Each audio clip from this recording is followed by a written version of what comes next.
এই দেশ গরিব দেশ কেটা কইছে আপনাদের? এই দেশে 150,000 কোটি টাকার সিগারেটই বিক্রি হয়। বিশ্বের ভিতরে 5 নাম্বার বিড়িখোর বাংলাদেশ। এই দেশে মানুষ 20 কোটি, স্মার্টফোন চালায় 23 কোটি, বাইক চলে 30 লাখ, প্রাইভেট কার চলে 50 লাখ। এই দেশ আবার গরিব হয় কেমনে? ওই বেটা, যারা গরিব ওরা গরিবই আছে, আর যারা বড় লোক ওরা বড় লোকই হইতাছে। এমনি দেশ চললে সবাই তো না খেয়ে মরবো।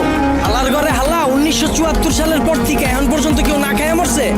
তুই তো নিজের বুকে হাত দিয়ে কইতে পারবি এখন পর্যন্ত কোনো একবেলা না খায় রইছ? হালার ঘরে হালা 3 বেলা তো ভাত খাসি, লগে আবার বিকালের নাস্তাও মারাস।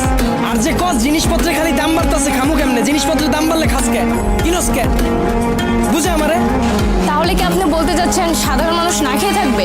এনে আপনি আবার সাধারণ মানুষ কই পাইলেন? এনে তো সবাই অসাধারণ। আমরা সবাই বাংলাদেশি, আমরা সবাই এক। একটা জিনিসের যদি দাম বাড়ে, আমরা যদি এটা খাওয়া বা ব্যবহার করা বন্ধ করে দিই, দেখি ব্যবসায়ীরা কার কাছে বেচে। যখনই আমরা খবর পাই কালকে থেকে পেঁয়াজের কেজি 20 টাকা বেড়ে যাবো, ওই দিনই যাই আমরা দোকানে ভিড় করে আলাই। তো দোকান